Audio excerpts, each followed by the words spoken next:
Praise the lord. హల్లెలూయా. దేవుని యొక్క నామానికి మహిమ కలుగును కాక.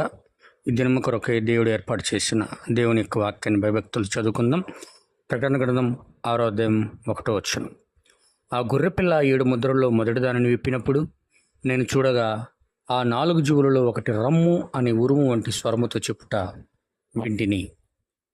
జ్ఞానము కలిగి ఉండుట మంచిదే, కానీ ఆ జ్ఞానము వ్యతిరేకముగా ఉన్నట్లయితే, ఆ జ్ఞానము దేవుని నుండి కలిగిన సరైన జ్ఞానము కానట్లయితే అప్పుడు ప్రకృతి సంబంధమైన జ్ఞానం అవుతుంది. మనము ఎంత విజ్ఞాన శాస్త్రం చదువు కలిగి ఉన్నా నేను దానిని లెక్క చేయను.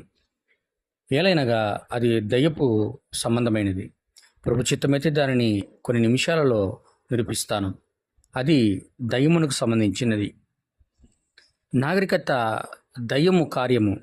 నేను దాన్ని గూర్చి ప్రసంగించాను. ఈ భూమి మీదనున్న సంస్కృతులు, విజ్ఞాన శాస్త్రం యొక్క శక్తి మరియు సమస్తము సాతానుడివి. ఏదెను తొట్టులో వారు జ్ఞానమును గూర్చి బోధించారు. అదే అతని సువార్త. అతడు ఆ జ్ఞానమును తీసుకున్నాడు. దేవుని వాక్యమునకు వ్యతిరేకమైన తప్పుడు జ్ఞానమును కలిగి ఉన్నాడు. దేవుని చిత్తమునకు, ఆయన ప్రణాళికకు వ్యతిరేకముగా చేస్తున్నాడు.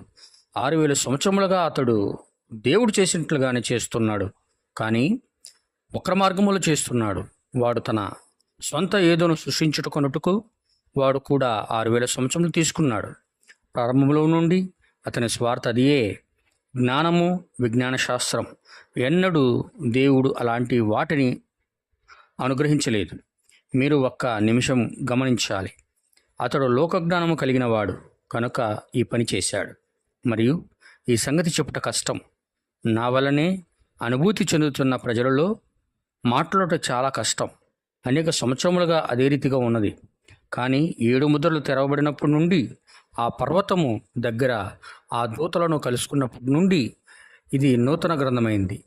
ప్రకటన గ్రంథము 10వ అధ్యాయంలో ఆయన వాగ్దానం చేసినట్లుగా మర్మమైన సంగతులు బయలుపరచెను.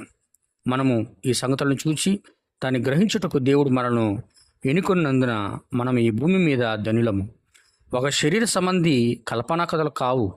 దేవుని వాక్యం ప్రత్యక్షపరచబడి అది సత్యము అని నిరూపించబడినది. విజ్ఞాన శాస్త్రం ద్వారా రుజువుపరచబడలేదు, కానీ దేవుని చేత అది సత్యము అని రుజువుపరచబడెను. నేను ఇంతకు ముందు వర్తమానములు చెప్పినట్లుగా దేవునికి అనువాదకుడు అవసరం లేదు. ఆయనే తన సొంత అనువాదకుడు.